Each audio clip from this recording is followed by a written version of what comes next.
fisiopatológico da isquemia cerebral. ¿Por qué? Porque yo acho así que los aspectos, primeramente van a tener un aula de semiología sobre accidente vascular encefálico y un área de semiología sobre traumatismo cráneoencefálico. ¿Qué acontece? Que yo acho que los eventos fisiopatológicos que acontecen no proceso de isquemia cerebral son muito mais difíceis. E eu pensando assim no foco que tem nossa disciplina de matriz e a pouca possibilidade que você vai ter de se enfrentar a uma explicação sobre quais são os cambios básicos que acontecem durante a isquemia, eu achei bem interessante trazer para vocês um grupo de elementos do ordem fisiopatológico. Agora, há um preceito aí que é super importante, que é esse de que tempo é cérebro. Gente, o cérebro é um tecido com um grupo de características muito particulares que fazem que uno vaya focado a diminuir o tempo que transcurre entre que falta o oxigênio em uma área cerebral ou qualquer tipo de nutrição básica do cérebro e o tempo em que isso resolve. Por isso eu vou falar no dia de hoje sobre alguns conceitos um pouco básicos, alguns mecanismos básicos da doença cerebrovascular e vou tentar fazer também um pouco de correlação entre esses eventos fisiopatológicos que acontecem e o diagnóstico da doença. Então, é um grupo de elementos que você tem que ter importante e sempre em mente. 2%, gente, do peso corporal total está representado por la masa encefálica. Só 2%. Sin embargo, el 20% prácticamente de todo el débito cardíaco corresponde al cerebro. O sea, el cerebro es un órgano con un sistema preferencial, un sistema de ventaja en relación al resto del cuerpo. Y no solo con un 20% del débito cardíaco corresponde al cerebro, sino que el 20% de todo el oxígeno que nosotros consumimos es consumido por el cerebro. Y fundamentalmente, além desse oxigênio, o outro nutriente básico é a glicose. E 25% da glicose disponível no corpo todo vai ser consumida por o cérebro. Incluso, gente, com mecanismos assim, mecanismos favorecedores. O passo da glicose no tecido cerebral acontece assim espontaneamente, sem necessidade de processos complexos.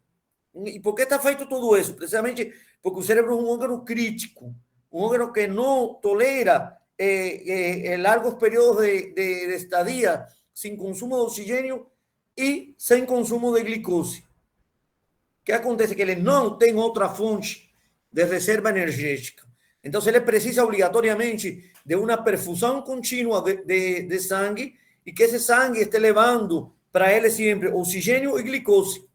Caso contrário, ele não consegue obter energia por outras vias metabólicas, como faz o músculo, como faz outros órgãos ou outros tipos de tecido da economia corporal. Então, gente, o fluxo sanguíneo para o encéfalo é extremadamente alto. Praticamente 53,5 ml de sangue por cada 100 gramas de tecido cerebral por minuto. Entonces, imaginen qué cantidad de sangre llega en ese flujo sanguíneo encefálico por minuto para cada 100 gramos de tecido encefálico. Y cuando você pensa en la importancia funcional que tem o córtex cerebral, a substância cinzenta do cérebro, praticamente se triplica, é um 74,5%, desculpe, 74,5 ml por cada 100 gramos por minuto. Já na substância branca, na parte subcortical, é um pouco menos importante esse fluxo sanguíneo encefálico. Então, o cérebro é um órgão crítico que tem um sistema preferencial de irrigação, precisamente por não dispor de outro mecanismo energético. Você vê, por exemplo, que uma criança que o parto se demora muito e ele tem, às vezes, leves grados de hipoxemia durante o parto, praticamente ele fica com uma lesão irreversível do cérebro. E uma pessoa que faz uma parada cardiovascular que se estende por muito tempo sem reanimação eficiente, ele também vai ficar com um dano encefálico permanente. Então, é extremamente sensível por essa baixa capacidade de armazenamento energético que tem o cérebro. Então, a ver, o que acontece? Que precisamente na doença cerebrovascular, na doença encefálica do cérebro, se produz uma interrupção desse aporte de nutrientes através do fluxo sanguíneo. E assim se subdividem os acidentes, isso que acontecem abruptamente, gente. E fiquem sempre pensando uma coisa: por que chamamos de stroke? Por que chamamos de acidente? Porque são coisas que acontecem abruptamente. Então, quando você está, desde a perspectiva clínica, e esta é uma primeira aproximação, eu sempre vou a pensar que um quadro clínico que se instaura assim rapidamente, na hora, muito rápido, é um quadro de origem vascular. Não é um quadro infeccioso, não é um quadro de tipo inflamatório, não é um quadro de tipo tumoral, não é um quadro de tipo degenerativo, que seriam as outras possíveis etiologias o tóxico, metabólico que se establece no cérebro. Este é um quadro assim bem abrupto, por isso é que é chamado sempre de acidente. Fechou um vaso sanguíneo em algum momento ou quebrou um vaso sanguíneo, estourou e o sangue não está chegando no lugar. Então, esses acidentes vasculares encefálicos se subdividem em dois grandes grupos. Quando acontece uma obstrução na livre circulação do fluxo sanguíneo, eu falo que se produz um acidente vascular encefálico isquêmico. Agora, o caso contrário, quando se quebra um vaso sanguíneo dentro do cérebro e há saída do sangue, então eu falo de um acidente vascular hemorrágico. No hemorrágico, há saída do sangue dentro do leixo vascular. Gente, há uma coisa que você não pode esquecer. O cérebro, a diferença de outros tecidos do corpo, tem uma coisa que se chama barreira hematoencefálica. O sea, hay una división muy estricta entre un compartimento por donde circula el sangre y un compartimento donde está un neuronio y la glía. Ellos están separados a través de esa barrera hematoencefálica que va a permitir su paso de algunas sustancias y, por supuesto, el sangre no pasa. El sangre no pasa porque el sangre tiene un grupo de componentes extremadamente citotóxicos que si son derramados encima do neurônio ou encima da glia, eles causam um processo de isquemia e de destruição de todo o tecido aí, de necrose do tecido. Então, o sangue não pode sair. E para isso está essa barreira hematoencefálica, está formada por aqueles pés que se juntam por encima ou por a parte externa do vaso sanguíneo y también por la unión estricta que existe en todo el proceso de formación del endotelio vascular cerebral. Entonces, quedan divididos así. Cuando esa barrera hematoencefálica se quebra, se produce un accidente vascular hemorrágico. En el caso del isquémico, hay un fechamiento de un vaso que puede ser de diferentes tipos. Puede ser una verdadera trombosis, cuando se forma un trombo, gente, na parede de un vaso sanguíneo. E, por supuesto, o tecido cerebral, que depende da irrigação sanguínea desse vaso, entra em um processo de isquemia e se infarta essa área daí. Igualmente que aparece um processo de trombose, poderia aparecer um processo embólico, ou seja, um êmbolo, aquele coágulo que se formou em outro lugar e se fragmenta e começa a viajar por todo o torrente sanguíneo. Y llega a un lugar donde él ya no cabe, él no consigue pasar além de ese lugar, él fica retido ahí y el tecido cerebral que está de él para frente no consigue ser perfundido. Entonces entra en un proceso de isquemia y de infarto cerebral. Y hay otros procesos que son procesos más complejos, donde hay una queda en toda la presión sanguínea y esa queda no débito compromete la circulación cerebral difusamente y se genera un proceso, ya no es de trombosis, ya no es de embolismo, sino de hipoxemia cerebral y por tanto esa hipoxia cerebral difusa trae un daño en múltiples áreas, geralmente en las áreas más distantes, menos perfundidas del cerebro. Entonces, esos son los tres mecanismos isquémicos: por trombosis, por émbolo o por hipoxemia. Y en el caso de las hemorragias, pueden acontecer de dos tipos, o una hemorragia subaracnoidea, o sea, la sangre se acumula en el espacio que está embaixo del aracnoide, una hemorragia subaracnoidea, muy frecuente también, y las hemorragias intraparenquimatosas, cuando o vaso que quebrou, o vaso que estourou, está dentro do parênquima encefálico. Vocês estão acompanhando minha fala? Hein? Sí, profesor. Estão conseguindo entender quando eu falo? Sí. Tá bom, então vamos para frente. Esses são os tipos de acidentes vasculares encefálicos. Gente, ele está entre as 3 maiores causas de morte no mundo. Agora, quando você fala de incapacidade, de discapacidade, é a primeira causa e a maior causa de discapacidade no mundo todo. Agora, ha existido uma evolução, eu falaria rápida, da terapêutica em quanto ao acidente vascular encefálico. Ainda assim, gente, com todas essas terapias tão modernas, o impacto do acidente vascular encefálico sobre a saúde humana é devastador. E ha habido, depois do ano en 1995, de que se crea el Instituto Nacional en Estados Unidos para atención a la enfermedad cerebrovascular, ha habido una progresión. Aún así sigue siendo importante. De todos esos accidentes vasculares encefálicos, prácticamente, gente, un 85% se corresponde con el accidente cerebrovascular isquémico. Y ese cerebrovascular isquémico leva o peso, más que los hemorrágicos, más que otras causas. Y por tanto, yo me voy a enfocar más que nada, gente, en los mecanismos da isquemia, aquel cuadro que lleva a una disminución en el aporte de sangre a un área del tejido cerebral, tejido, ya falei, extremadamente sensible, que va a morrer por hipoxemia en ese caso. Y volto de nuevo con aquella lembranza. Cerebro é tempo.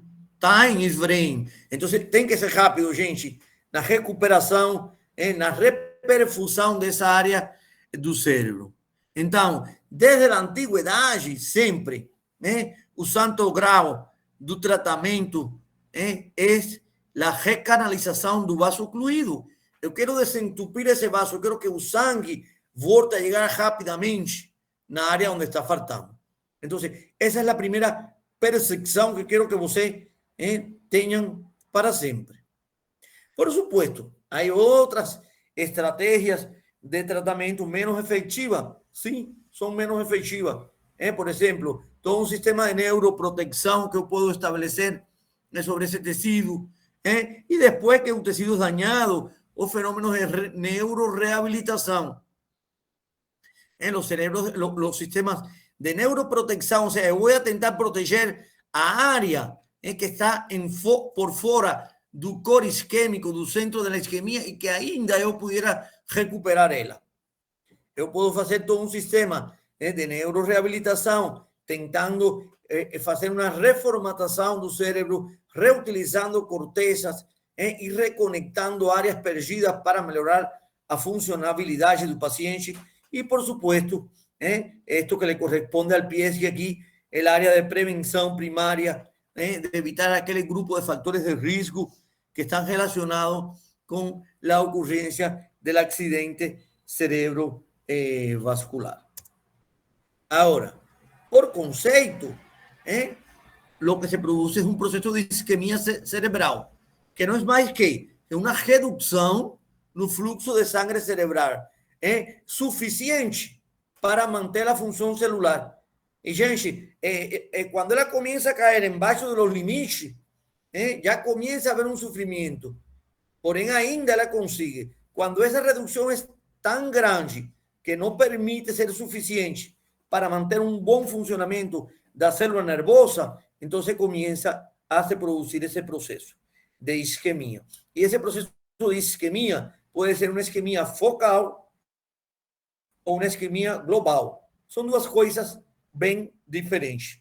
Na isquemia focal é causada por interrupção do fluxo de uma artéria em particular, bem focalizado. un área bien restricta del cerebro. Pudiera ser una oclusión de la arteria cerebral media, una oclusión de la arteria cerebral anterior, etcétera, localizada.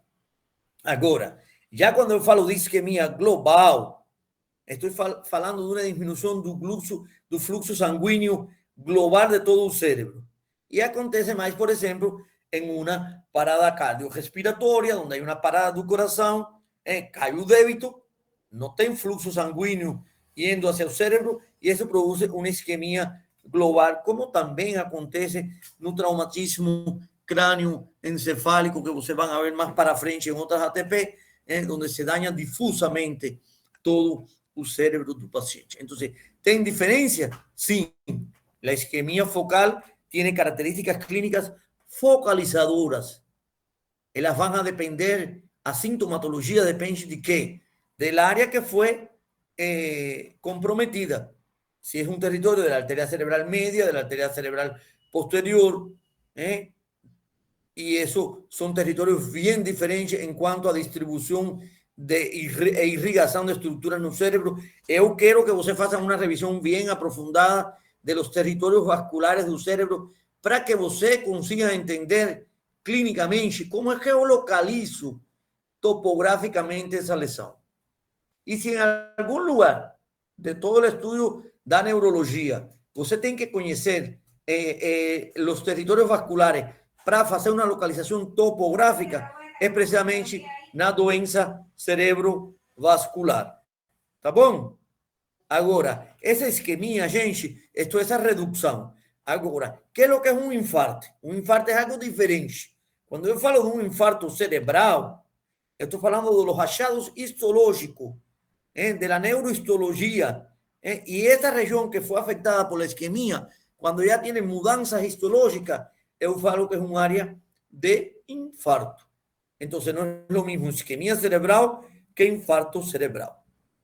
Ahora, cuando yo falo de accidente vascular encefálico, escuchen, encefálico, no cerebral, porque estoy incluyendo aquí también un tronco encefálico.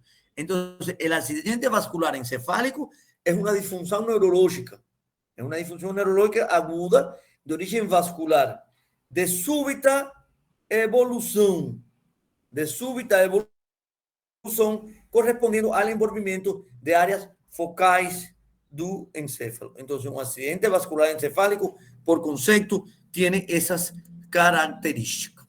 Normalmente, no cérebro acontece un proceso de apoptose cerebral, que você sabe que puede venir condicionado genéticamente, que está condicionado para cada especie y que acontece a expensas de procesos de isquemia crónica, de estrés oxidativo, de excitotoxicidade cerebral, de factores de necrosis tumoral, etc.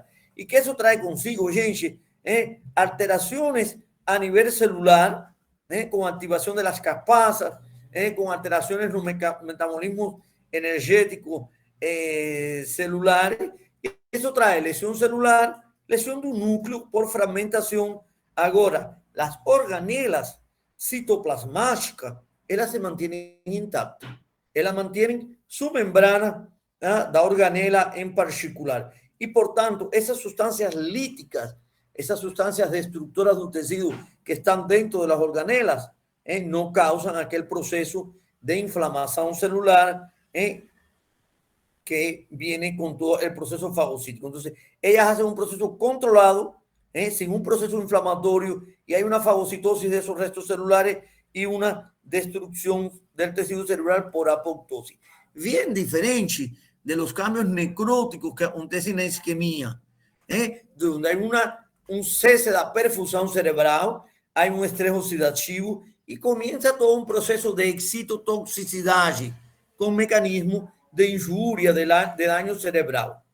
Entonces, ahí las células comienzan a tener un daño importante, sin condensación de la cromatina, con disminución de los requerimientos de ATP corporal, y entonces hay un daño celular con citotoxicidades, con lesión de la membrana, con lisis de la membrana de las organelas y por tanto esa célula va a un proceso de lisis celular y una respuesta inflamatoria. Entonces son dos cosas bien diferentes. Lo que acontece en la necrosis y lo que acontece en la apoptose. Ahora, do ponto de vista fisiológico, hay un grupo de conceptos que son súper interesantes. Y lo primero es, Usaid está falando para mí de que hay una disminución en el flujo sanguíneo cerebral. Y yo falei que un córtex cerebral mínimamente tiene 0,8 mililitros de sangre por cada grama de tecido por minuto. Un poco menos una sustancia blanca. Ahora, yo no puedo comprometer ese flujo além da capacidade de vivir la célula. Ya fluxos embaixo de 12 ml para 100 gramas de tecido por minuto gera un verdadero infarto cerebral. Cuando está embaixo de 12. Ahora, ya embaixo de 22 gera un perjuicio funcional. Y ya comienzan a haber alteraciones en la excitabilidad de la membrana y se comienzan a desencadenar un grupo de alteraciones enzimáticas que van a ir progresando. Y cuando cae embaixo de 12, se infarta ese tecido. Gente, nós temos praticamente aproximadamente 130 bilhões de neurônios, que son só el 2% de toda la masa corporal. Sin embargo, tiene un consumo energético muy alto. Prácticamente entre un 16 y un 20% de todo el débito cardíaco.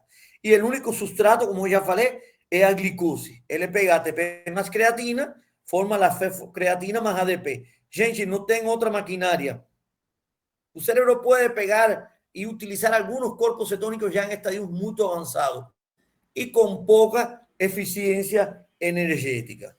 Y por otra parte, yo ya falei de que hay una barrera hematoencefálica, donde el endotelio vascular, a través de esas uniones, apenas permite el paso de algunas sustancias no polares con bajo peso molecular, bien lipofílicas, o algunas que utilizan algún transportador especial para pasar a través de esa barrera hematoencefálica. Y no esqueçam, gente, você que están comenzando en la área clínica ahorita, que uno utiliza medicamentos que pasan o no la barrera hematoencefálica, que uno utiliza antibióticos específicamente que consiguen pasar o no la barrera hematoencefálica. Porque a veces yo quiero utilizar sustancias que se incrementen en la periferia corporal y no dentro del cerebro. Y hay montes de ejemplos de cómo yo, si utilizo, por ejemplo, un antihistamínico para disminuir una alergia de un paciente, yo quiero utilizar un antihistamínico que no tenga efecto central, que no pase la barrera hematoencefálica, que no dé sono para el paciente, que fique fuera de ella y disminuye la histamina. Porque si me disminuye la histamina dentro del cerebro, produce sono. Por el efecto sincronizador y despertador de la corteza cerebral da histamina, esos núcleos histaminérgicos que están en un tronco encefálico. Y así te montes de ejemplo. Cuando yo utilizo, por ejemplo, la levodopa para un paciente con Parkinson, yo quiero que esa dopamina entre en un cerebro, no en la periferia. Entonces, yo utilizo otras combinaciones de sustancias para favorecer eso. Entonces, nunca esquezan esa barrera hematoencefálica. Ahora, junto con todo eso, el cerebro tiene una cosa que yo no quiero que ustedes esquezan nunca. Y es una capacidad que se llama capacidad de autorregulación. El cerebro se autorregula él mismo. Y cuando la presión arterial nosa va por encima de determinado nivel o por debajo de determinado nivel, el cerebro contenta ir compensándola. Ella sube, él se compensa. Ella sube, él se compensa. Ella baja, él se compensa. Él se autorregula. Entonces, esa autorregulación da circulación cerebral es una capacidad que tiene só o cérebro. O rim não faz, o coração não faz, o fígado não faz. Só o cérebro. Ele tem a capacidade de ajustar o fluxo sanguíneo, mesmo que a pressão caiga muito ou que suba muito. E mientras que ele consiga cifras de tensão arterial entre 60 milímetros de mercúrio e 160 milímetros, ele não é dañado, ele se autorregula. ¿Qué hace? Baja muito, vasoconstricción. Sube muito, vasodilatación. Él está regulándose continuamente en esa curva de autorregulación. Ya cuando la presión arterial media cai embaixo de 60 ou vai muito acima de 160, é que se perde essa capacidade de regulação do cérebro. E aí, gente, é que começa o dano cerebral, quando a pressão arterial média cai embaixo de 60 ou sube acima de 160. Antes, não. Se vieram um monte de pacientes hipertensos, ele tem 130, 120, 140, e ele consegue ainda fazer uma regulação de esse estado cerebral dele. E ele pode ir dañando outros órgãos da economia, porém, o cérebro não. Então, há limites dessa autorregulação. Já quando ela cai embaixo de 50, de 60, ou vai em cima de 150 ou 160, comienzan a aparecer alteraciones en el flujo sanguíneo cerebral. Lembran que eu falei que cuando él caía en baixo de 22 milímetros por gramas de tecido cerebral por minuto, comenzaba a haber un daño do cerebro. Y cuando estaba ya en baixo de 12, había una isquemia cerebral. Entonces yo intento mantener este flujo sanguíneo cerebral en valores normales, Si baja mucho la presión, el vaso sanguíneo cerebral cae, hace una vasodilatación extrema y baja a la isquemia. Si aumenta mucho la presión, hay una vasoconstricción que va a llegar a un edema vascular, a un incremento de la vasculatura con un proceso de hiperperfusión, de exceso de líquido saliendo hacia el tejido. Entonces, este espacio aquí es en el tiempo en que el cerebro consigue se autorregular, se autoproteger sin tener ni hiperperfusión ni isquemia. Gente, si malo es que falte mucho el flujo sanguíneo, malo también es que haya flujo sanguíneo en demasía dentro do cérebro. De que depende essa capacidade? Da capacidade de contraste da arteriola pré-capilar. Lembre da anatomia vascular microscópica, aquele esfínter pré-capilar que regula lo que va a pasar o no dentro del compartimento celular. De esta parte que se produce una isquemia con una caída del flujo sanguíneo encefálico y una disminución de la capacidad de consumo de oxígeno por el tejido. Cuando la capacidad de perfusión está la capacidad de la presión está por debajo de 40 milímetros. Y ahí se produce una gran vasodilatación arteriolar, y esa vasodilatación arteriolar claudica en un momento y llega a ser insuficiente y se produce un edema citotóxico. Ahora, del otro lado, cuando hay un estado de hiperperfusión, hay una vasoconstricción entonces arteriolar máxima, el vaso ya llega a contraerse, ya no haya cómo aguantar más, él se contrae, porque no consigue aguantar ese aumento de presión. Aquí se dilata para ver si él le conseguía dejar más sangre en el tejido. Aquí se contrae totalmente, porque él no puede aguantar esa presión tan alta de sangre. ¿Y qué aparece en esa vasoconstricción máxima? Se quiebra la barrera hematoencefálica, se lesiona esa barrera hematoencefálica, se rompe, gente, y aparece el proceso de encefalopatía hipertensiva, porque hay hemorragia y ruptura de las paredes de esos pequeños vasos. Entonces, los dos extremos son patológicos. Mucha isquemia lleva a una total vasodilatación hasta que no consigue vasodilatar más y entra en un proceso de edema citotóxico. Un incremento grande de la presión que hace la arteriola precapilar, fecha, y cuando no consigue fechar más, quebra, a presión estora ella, y se rompe la barrera hematoencefálica y aparece un proceso de encefalopatía hipertensiva con todo un daño tisular importante. ¿Ustedes consiguieron entender esos límites de autorregulación cerebral? ¿Consiguen entender, gente? Sí, profe. Tá bom. Quem falou aí? Porque eu não enxergo em você agora. Dele. Tá bom. Vamos lá, então. Agora, esses limites de autorregulação cerebral, gente, dependem de muitas coisas. Prof, só uma dúvida aí, antes de você seguir. A questão das arteríolas aí. As arteríolas, esse comando é simpático? É do sistema simpático? Esa regulación está comandada totalmente por el sistema nervioso vegetativo. Tanto si va a ser vasodilatação ou vasoconstricção.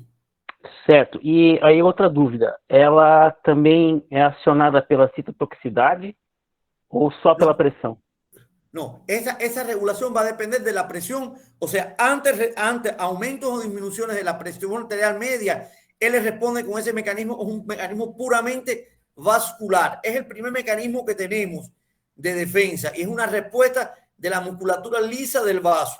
Ya después que acontece, en el caso de la isquemia, esa vasodilatación extrema y comienza el proceso de isquemia, entonces comienza el proceso de citotoxicidad.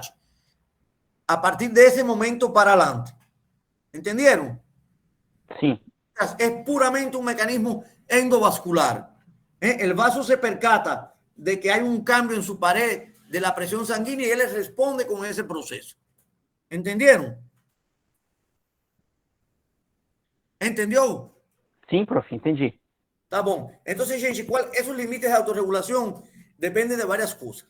De la presión arterial media, de la viscosidad, si la sangre está muy espesa o no, de la concentración de CO2 que está en la sangre, del uso de algunas drogas vasodilatadoras o vasoconstrictoras. Porém, gente, el factor más crítico es la concentración de oxígeno, porque es lo que más va a dañar el tejido. El tejido precisa de un aporte de oxígeno permanente. Entonces, pueden ser varias las doenças o las causas fisiopatológicas, sea la hipertensión endocraniana, sea la hipertensión sistémica, sea los traumatismos cráneoencefálicos, los accidentes vasculares encefálicos isquémicas. Hay varias noxas, varias lesiones del cerebro que llevan a romper ese mecanismo y a que se produzca un proceso de isquemia cerebral. Entonces, ya tenemos un cerebro isquémico que no le está llegando a circulación. ¿Por qué? Porque falló ese mecanismo de autorregulación. Esa isquemia, gente, es subdividida. Isquemia focal o isquemia global. Yo ya falei, focal en un área restricta, global focal restricta por la obstrucción de un vaso sanguíneo en un área en particular. La arteria cerebral anterior izquierda, la arteria cerebral media direita. ¿Entendieron? La arteria cerebelosa posterior inferior. Esos son vasos muy particulares. Da una isquemia focal. Ahora, global, cuando en el curso de un traumatismo craneoencefálico, cuando en el curso de una parada cardiorrespiratoria, se pierde toda la circulación cerebral y se afecta difusamente. Ainda siendo focal o siendo global, ella puede ser reperfundida o no reperfundida. ¿Qué quiere decir eso, gente? Hay una isquemia focal, el vaso fecha, porém después le abre y hay un momento de reperfusión. El sangue volta a llegar y esa reperfusión puede acontecer en la focal y puede acontecer en la global. Y yo ya dejo aquí una dica para dar una leída a lo que es la síndrome de reperfusión cerebral. ¿Qué acontece cuando el cerebro es reperfundido de nuevo? Y yo voy a explicar un poco más. Porém, voltando na classificação, a isquemia é focal ou global. Va a poder, a su vez, ser focal reperfundida ou não reperfundida e global reperfundida ou não reperfundida. Agora, gente, há um grupo de conceitos fisiopatológicos, um pouco com um vazamento neuropatológico também importante, que são áreas que têm ese proceso del accidente vascular encefálico. Él tiene un core. Un core es un núcleo, el centro del infarto. Gente, ¿qué acontece en el centro del infarto? Es el área más rápidamente afectada por la isquemia. Y las células que están dentro de él mojen irremediablemente por necrosis. A los 5 o 6 minutos de esa área del centro, sentir que le faltó toda la fuente energética, tanto de oxígeno, tanto de glicosis, ella moje por necrosis rápidamente. Ese es el core del infarto, el centro del infarto. Ahora, por fuera de ese centro, hay un área que se llama penumbra isquémica. penumbra isquémica. ¿Qué acontece? Entonces yo tengo un centro y tengo un área por fuera de penumbra isquémica. Imaginen una luz, está todo oscuro y hay una luz. La luz es el core. Y después viene un área alrededor de esa luz donde más o menos usted consigue llegar en algo o no. Y más longe para allá, todo está oscuro. Entonces, el core es el centro. Después hay un área de penumbras, más o menos donde usted llega algo, y después ve un área de total oscuridad. Así sería, ¿no? Entonces, para que usted sepa lo que es la penumbra, es esa área intermedia que hay alrededor del core. Y en esa penumbra, gente, es un área alrededor del core funcionalmente afectada, porque ela tem uma disminuição do fluxo sanguíneo e ela é suscetível a entrar em um processo de isquemia. Porém, ela agora ainda não é uma área morta. Ainda não é uma área morta. Então, essa isquemia, quando é focal, desculpe um momento. Essa isquemia, quando é focal, gente, ela tem una obstrucción vascular localizada. Y por supuesto, esas isquemias localizadas tienen una vulnerabilidad más selectiva, porque están localizadas a un área en particular. Miren aquí el esquema. Aquí, este es un cerebro que sufrió un accidente vascular encefálico. Un centro ahí en vermelho, ¿están llegando en él? Sí, profe. Sí. Un centro ahí en vermelho es el core isquémico. Ahí hay necrosis. Ahora, por fuera de él, ven esta área de laranja. Ven aquí. Esta es el área de penumbra. Es un área susceptible a sufrir isquemia porque le está faltando, pero no le falta totalmente la circulación. Sin embargo, el cerebro es inteligente. ¿Y qué hace un cuerpo? Como ve que hay un área aquí que está dañada, él comienza a hiperperfundir lo que está por fuera, a expensas de la circulación colateral. Como ven que hay un área que está mojando, comienza a haber una facilitación del flujo sanguíneo. Y más além del área de penumbra, por fuera está esta área verde o verde amarelo, que es el área de perfusión de luz. Un área que está hiperperfundida. Ellos están intentando mandar más sangre, más oxígeno y más glucosa para ahí. Só que aquí no está llegando, porque esta área dependía de un vaso que fue ocluido. Entonces, esas son las zonas. En el core isquémico, un neuronio no es viable, hay un proceso de vasoplexia, o sea, un vaso sanguíneo está totalmente, ya perdió su capacidad, y lembran, su capacidad de vasoconstricción, esa arteria perdió su capacidad y la vasoreactividad está abolida. Ningún estímulo va a hacer que esa arteriola ya se contraiga o se relaje. Eso es lo que aparece en el core isquémico. Murió, gente. Acabó. Ahora, en el área de penumbra, ainda los neuronios son viables, ainda les pueden ser rescatados. ¿Qué acontece en el área de penumbra desde el punto de vista fisiopatológico? Lo que hay es un proceso de instabilidad eléctrica, con alteraciones en el metabolismo energético y por tanto alteraciones en la bomba sodio-potasio a nivel de la célula. Hay un proceso de despolarización. Sobre todo despolarización del área más ricamente excitable, que es a nivel del cone axónico, aquella área rica en canales dependientes de voltaje, lembra, donde se genera un nuevo potencial de acción, y esa área de despolarización axónica es un área que ainda es recuperable.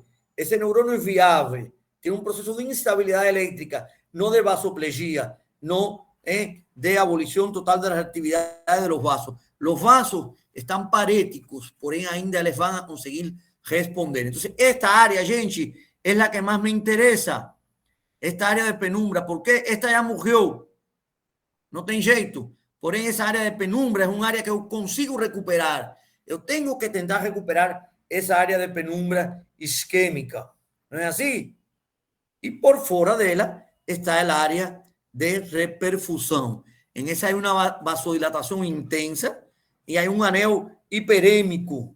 Hay un aumento de adenosina, de adenosina, de hidrógeno. ¿Por qué? Porque la circulación colateral está incrementando el flujo. Ellos dicen, gente, hay un área del cerebro que está sufriendo y que murió. Hay un área intermedia que está queriendo morir. vamos a mandar sangre para lá. E ele faz uma área de hiperperfusão, e por isso se chama perfusão de luxo. Luxo, aquello de muita riqueza, não é assim? Estão conseguindo acompanhar a fala? Estão entendendo o que acontece, gente? Sim, prof, entendido. Tá bom. Se alguém não entende em algum momento, me interrompe sem pena nenhuma. Vocês estão chegando na minha cara? Sim. Ah, você vê minha cara feia? Eu achava que não. Então, eu sou quem não veio a vocês. Profe, eu Tá tenho uma bom. dúvida. Fala. Então, a ideia do tratamento que a gente vai fazer com um paciente com AVC é tentar diminuir a zona de penumbra, controlar Isso. o core Isso isquêmico, né? mesmo. E com isso vai levar que o tratamento e depois a recuperação do paciente seja maior ou menor grau, dependendo do dano que ele vai Com- ter e as sequelas que vai apresentar. Con certeza, con Ok. certeza. Fíjate, y ya yo les dije dos cosas. La sintomatología depende del área, del lugar que se dañó y qué función. Si se me daña un corte occipital, tengo problemas visuales, etcétera. Si es el corte motor, tengo problemas motores. Si es el corte sensorial, problemas sensitivos. ¿Entiendes? Si es el hemisferio izquierdo en la corteza frontal posterior y temporal inferior, se daña la fala. Entonces depende, gente, a función. Ahora, ya aconteció, el área del centro es un core isquémico, murió. Si es pequeña, lo más probable es que la función no se pierda o se pierda muy poco. Y como yo sé que esa no tiene solución, yo voy encima del área de penumbra. Yo quiero mejorar esa área de penumbra, mandar sangre para ella de nuevo. Rápido, gente. Porque time, ¿cómo es? Tempo é cérebro. Tempo é cérebro. Time is brain. Entonces, você tem que saber que la cosa tiene que ser muy rápido. Y lo que él me estaba preguntando antes de tiempo es eso. El árbol terapéutico, ¿dónde está? En la área de penumbra. Yo quiero recuperar mi área de penumbra. Ahora, gente, antigamente, uno se imaginaba que había un área de penumbra, por eso uno no tenía certeza de cómo calcular un área de penumbra y decir, con este paciente tengo que trabajar rápido para mejorar el área de penumbra de él. ¿Y ahí qué voy a hacer?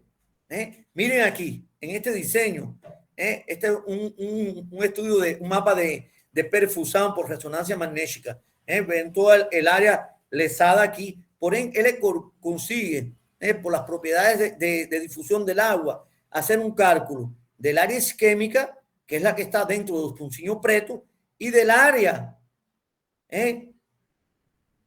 de penumbra. Entonces yo sé que miren qué grande puede acabar siendo ese infarto si yo no faço nada. Esta la perdí, pero yo quiero recuperar toda esta área de afuera, que es área de penumbra, para que el infarto no sea tan grande, para que la lesión cerebral no sea tan grande y el paciente consiga se recuperar. Eso se calcula con facilidad.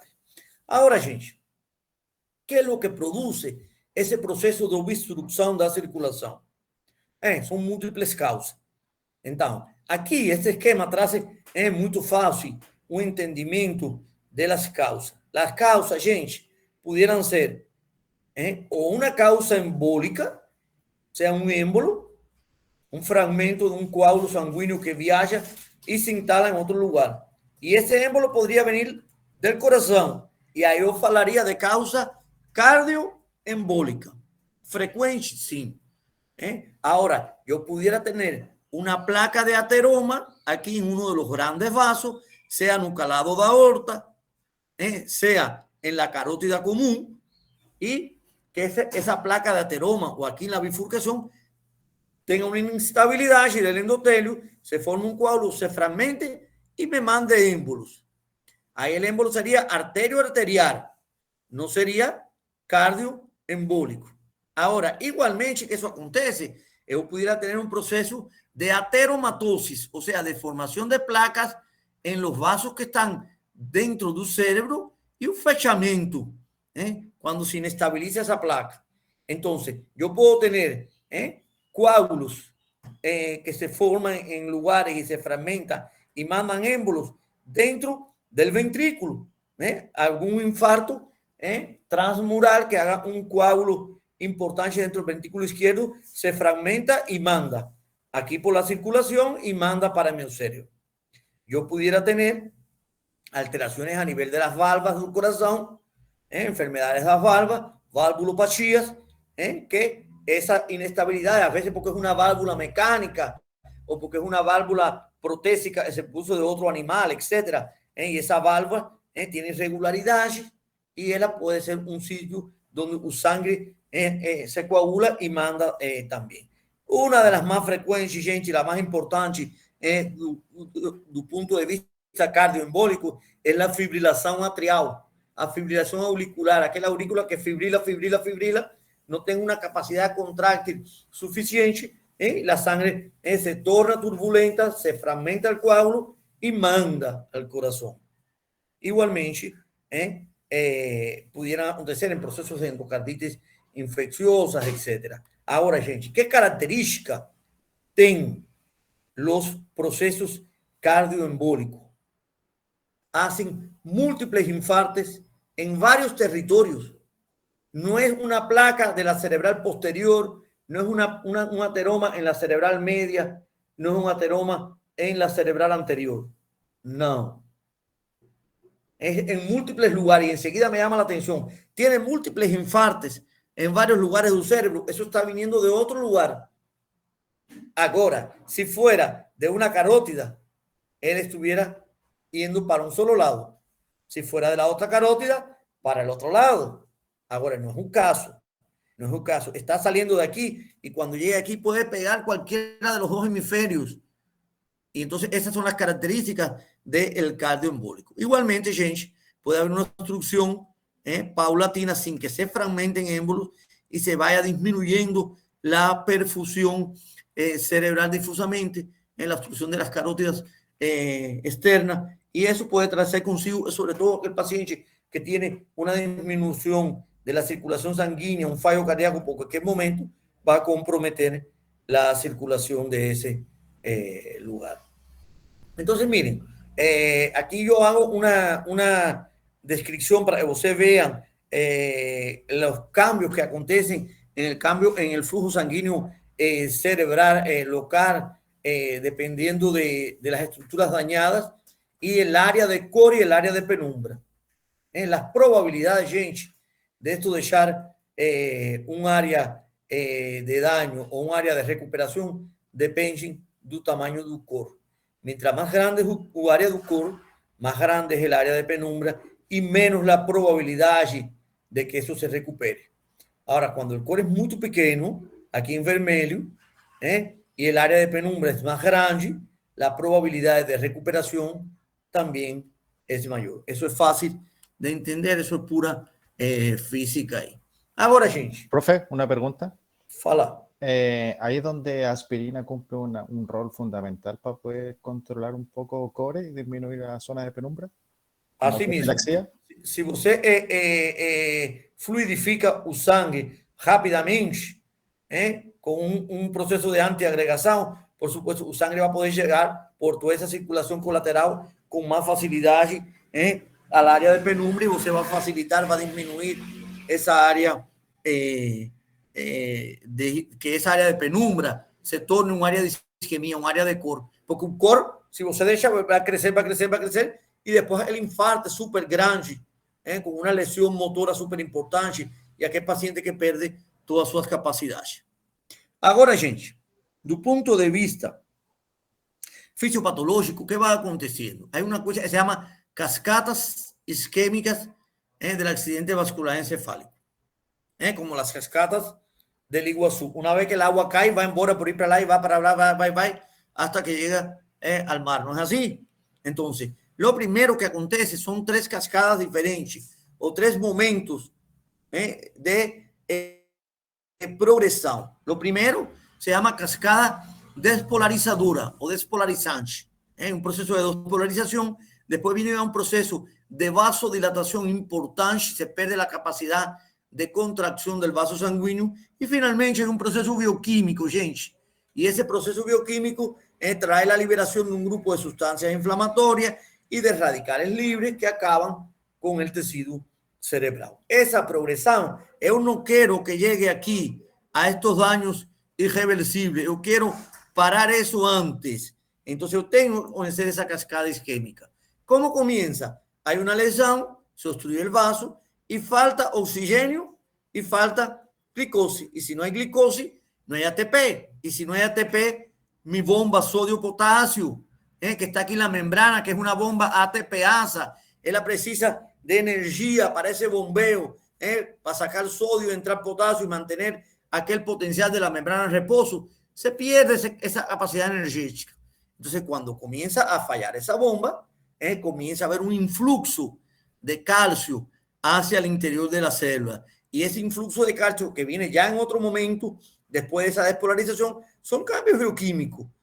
Y eso trae un grupo de activaciones enzimáticas, de enzimas proteolíticas y lipolíticas que comienzan a destruir las membranas biológicas y las proteínas estructurales de la célula. Y por supuesto, con todo ese proceso, viene una liberación extrema de glutamato, con toda la citotoxicidad que tiene el glutamato, y empieza el proceso de citotoxicidad con muerte celular. Entonces, esa progresión yo no quiero que acontezca. Lo primero, gente, que después que todo eso viene, que se liberan todos esos radicales libres allí, hay rupturas del DNA, hay desnaturalización de las proteínas, hay lesión del endotelio vascular, da permeabilidad vascular, se produce edema, sale líquido al intersticio cerebral y hay peroxidación de los lípidos de la membrana. Finalmente, alteraciones importantes del metabolismo mitocondrial.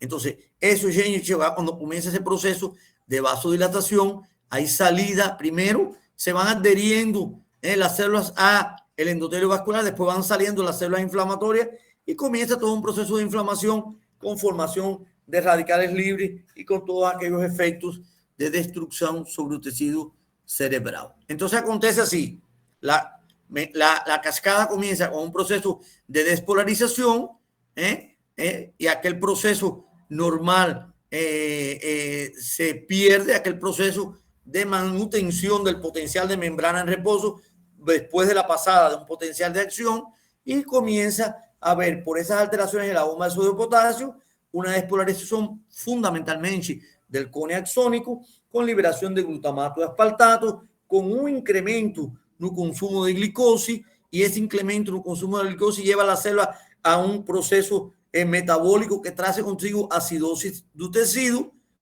Esa acidosis, por supuesto, como todo proceso acidótico, produce vasodilatación, aumento esa vasodilatación, un líquido está fuera do espacio y en el cerebro todo está en un espacio fechado. Entonces, cualquier desplazamiento que haya a favor del líquido o a favor del tejido cerebral o a favor de sangre que trae consigo, aumento de la presión intracraneal. Y ese aumento de la presión intracraneal lleva entonces a una disminución. Si aumenta mucho la presión dentro del cerebro, la sangre no consigue entrar. La sangre no consigue entrar porque no vence aquella presión. Ella está, el corazón la manda por las carótidas, por ella no consigue entrar en el cerebro. Y hay una disminución de la presión de perfusión encefálica, y cuando cae la presión de perfusión encefálica, hay isquemia, y así se va potencializando todo el proceso. Es una cascada, gente, que no para. Entonces, esa cascada, la primera parte, esa cascada asintomática, despolarizadora, no produce más que la aparición de algún tipo de crisis convulsiva. Puede ser una crisis convulsiva parcial o generalizada. Y por supuesto, si você faz un trazado de registro de actividad eléctrica cerebral, você faz un electroencefalograma, en ese momento de alteraciones electroencefalográficas. Porém, ainda son cambios a nivel de despolarización celular y que son reversibles y que son neuronas viables. Ya después viene el proceso de vasodilatación, que es la segunda parte de la cascada. ¿Qué acontece? La sangre que está contenida en las venas es prácticamente el 70% del volumen que hay dentro del cerebro. Y eso es un sistema de capacitancia, o sea, él no tiene fibras musculares contráctiles importantes, ni fibras elásticas contráctiles para mandar esa sangre embora. Entonces, usted no puede hacer mucho para mejorar este estado de sangre que está acumulado en un sistema venoso. Lo único que puede hacer es elevar la cabeza do paciente a 30 grados más o menos y mantenerla no medio. Libre la circulación para que la sangre drene un poco. Ya en un sistema arterial que tiene menos, una capacidad de un 30%, ese sí es un sistema de resistencia. Entonces es más plausible que usted pueda utilizar vasoconstrictores o vasodilatadores para mejorar la situación.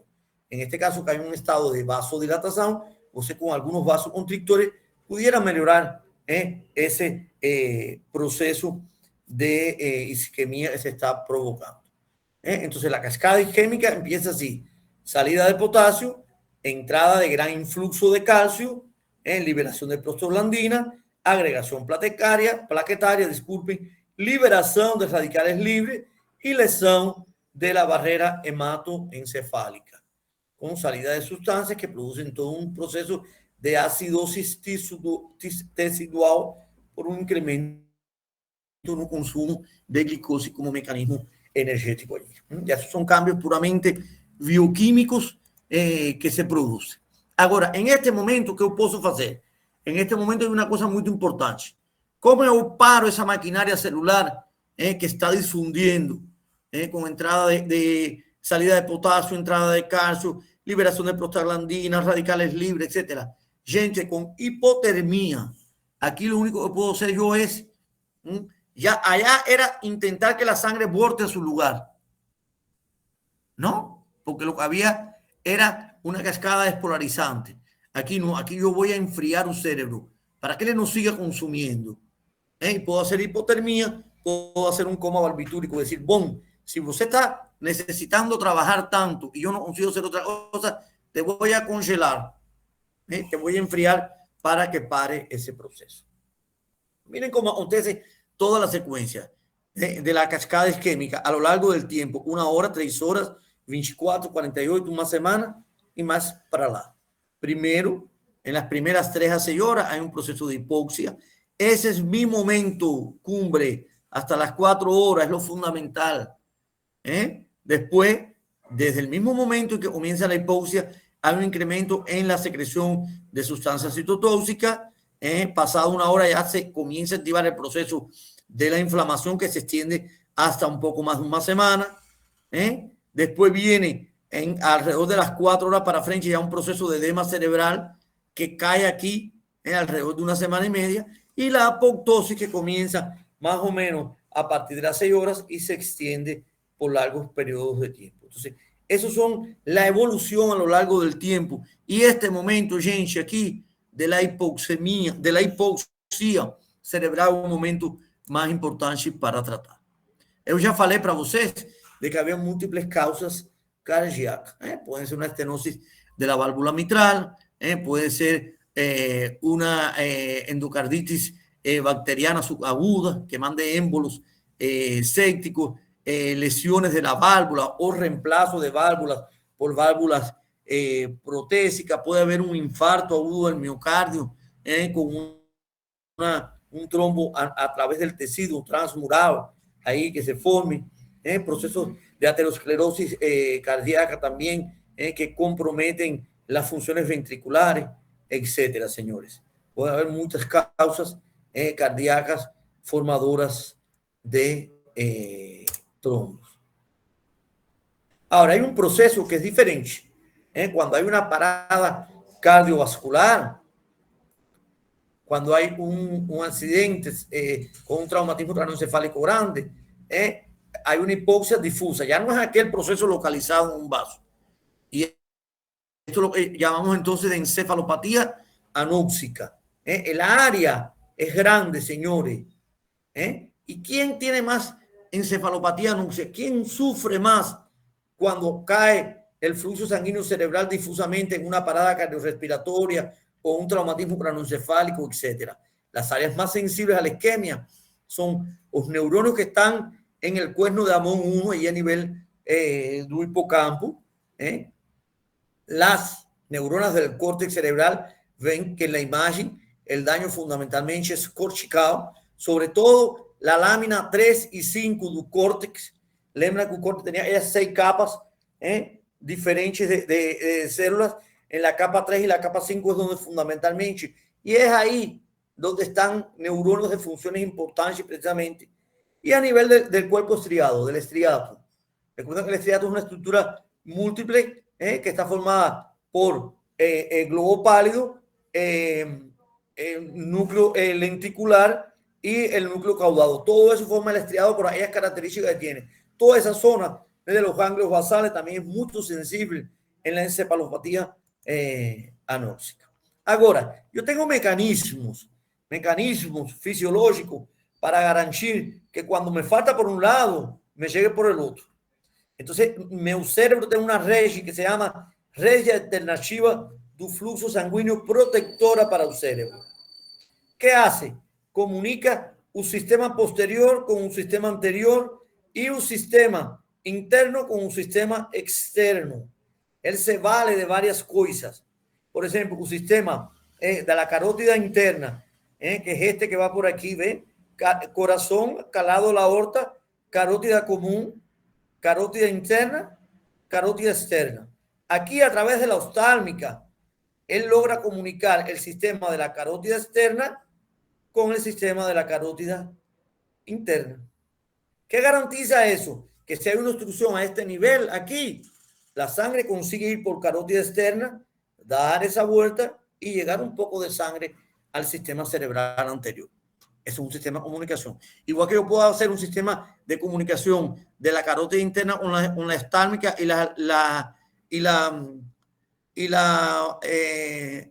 que le había explicado, entre la oftálmica que comunica carótida interna con carótida externa. Yo pudiera comunicar el sistema carotidio interno con la comunicante anterior. O sea, yo llevo a todo este sistema de la carótida interna, él se divide en arteria cerebral media y cerebral anterior. De un lado, cerebral media y cerebral anterior del otro lado. Pero hay una que se llama comunicante anterior, que comunica las dos anteriores. Entonces, si se me obstruye el lado derecho, me viene a través de la comunicante anterior del lado izquierdo. Si se me obstruye el izquierdo, me viene a través de la comunicante anterior del lado derecho. Entonces, ese es otro sistema importante. Y el sistema carotidio o vértebro-basilar a través de la comunicante posterior. Yo vengo esta sangre que me viene por el sistema vértebro-basilar, que es el sistema posterior, y él a través de esta arteria que se llama comunicante posterior, se comunica con el sistema anterior. Entonces, se obstruye este me manda sangre. Se obstruye este, y el otro me manda sangre. Ven que uno está en rosa, el otro en azul, para que ustedes se den cuenta cómo esas comunicaciones te permiten hacer esas redes alternativas para conseguir aquella área de flujo de luz, o aquella área hiperperfundida a través de la circulación colateral. Sin embargo, hay regiones del cerebro que se llaman regiones de frontera. Na frontera, gente, a veces hay cosas que no llegan con facilidad. ¿Por qué? Porque dice, bom, ahí na beira do rio, ¿quién tiene que mandar? No, tiene que mandar Foz o tiene que mandar Paraguay. No, los dos mandan, por él los dos mandan poco, porque está mucho lejos de Asunción y está muy longe también de Curitiba. Entonces ahí llega poco. Está en una frontera entre dos lugares. Ni es problema mío, ni es problema teu. Estoy poniendo solo un ejemplo hipotético. Entonces, en esas zonas de frontera hay una disminución del flujo significativo. Cuando acontece alguna queda sistémica de esta la presión, esas zonas de frontera sufren mucho. Aquí están subrayadas las zonas de fronteras más importantes. Son las que están, ni son bien del territorio anterior, ni del medio, ni del posterior. Entonces, fican fuera de eso. Cuando uno ve esos infartos de las zonas de frontera, uno ya clínicamente piensa que la obstrucción fue uno de los vasos grandes. El proceso viene de los grandes vasos y por eso no se localiza en un área específica de la corteza, sino en un área de frontera. Ahora, normalmente, cuando uno termina ese proceso, hay un proceso de revascularización. La sangre volta a irrigar unos lugares y a veces espontáneamente el paciente consigue recuperar su función motora, su función da fala, etc. Ahora, hay una cosa que se llama fenómeno de no revascularización, no reflow. Gente, ¿qué es lo que es? Es un rehinchamiento microcirculatorio perjudicado, que puede ser cuando uno recanaliza el paciente o lo desobstruye espontáneamente o con una trombolisis el vaso nutridor. ¿Qué acontece? Teóricamente se piensa que hay un proceso de agregación plaquetaria importante con migración de leucocitos y além de ese pacote de plaquetas y de leucocitos hay edema, edema intersticial que comprime al vaso y hay edema del endotelio. Entonces esa zona no consigue revascularizarse, refluirse de nuevo. ¿Y eso qué hace? Que esa zona no revascularizada cae en un proceso de lesión isquémica irreversible, porque usted no consiguió que la sangre retornara al lugar. Igualmente que acontece eso, gente, hay otra cosa que se llama transformación hemorrágica. O sea, yo tengo un accidente vascular encefálico que inició siendo isquémico y ahora vira hemorrágico. ¿Por qué acontece eso? Ocurre geralmente no centro da área do infarto, no centro da área infartada. Aí en el centro hay una ruptura da barrera hematoencefálica por todo aquel proceso inflamatorio que llegaba a una inflamación importante y pérdida de la barrera hematoencefálica. Comenzaban a salir sustancias do sangue y se rompían las paredes de los vasos. Y ahí se estrebasa, sale plasma, sale sangre, hay un edema, se aumenta más la permeabilidad del vaso sanguíneo, hay más inflamación, se activa el sistema de la trombina y se activan algunas metaloproteínas como la metaloproteína 9.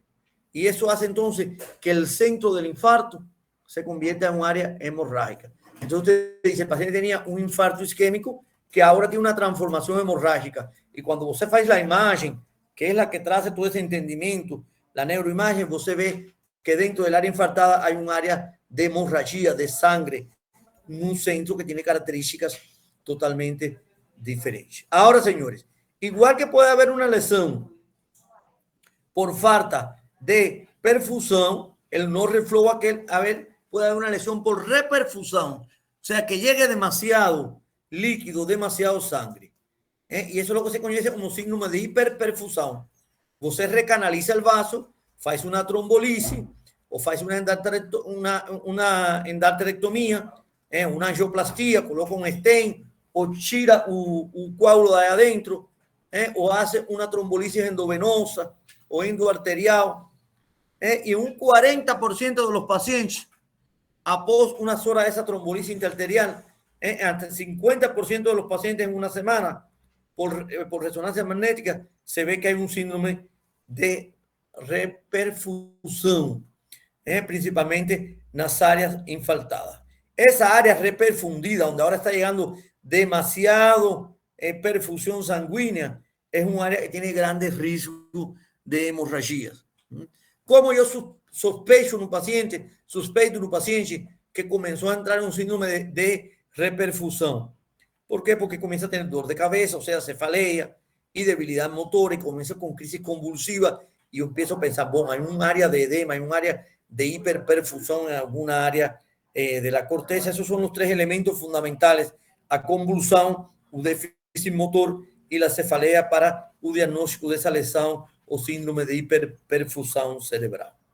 ¿Qué puedo hacer? Hay un aparato que se llama ecógrafo Doppler o Doppler transcraniano, que yo consigo a través de algunas ventanas, de algunos orificios óseos, ver cómo está circulando la sangre dentro del cerebro. Eso puede ser de gran ayuda para ver si es un área de hiperperfusión. En ese caso, gente, como está yendo demasiado sangre, yo tengo que intentar controlar el aumento de la presión intracraniana, porque ese aumento, esa hipertensión intracraniana va a llevar a una destrucción del tejido cerebral. Ven cómo y se ve tanto en la resonancia, tanto en la PET, la SPECT, las imágenes de incremento de la perfusión cerebral, y cuando uno hace un estudio angiográfico ve que hay un incremento de las tortuosidades de los vasos, un exceso de vasos liberando un componente sanguíneo ahí en el tejido.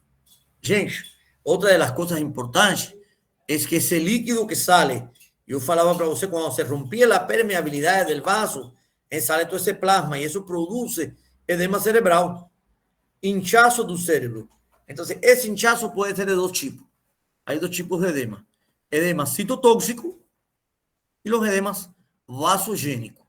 O sea, un edema es por un problema en los vasos sanguíneos, que es el más frecuente, y otro edema es por un problema en la célula como tal, un neuronio y una glía. Entonces, por eso que tenemos dos tipos de edema. Edema citotóxico y edema vasogénico. Hay otros edemas transependimarios, etcétera, que no son de importancia ahora en este caso. Hasta el 20% de los AVCs de la arteria cerebral media hacen esos edemas tan grandes, entre 2 y 5 días após a lesão isquémica. Ahora vamos a dar una parada ahí de 10 minutinhos y después vamos a voltar de nuevo para entonces continuar hablando sobre los tipos de edema, cómo se organizan ellos, etc. ¿Tá bom? Tá bom.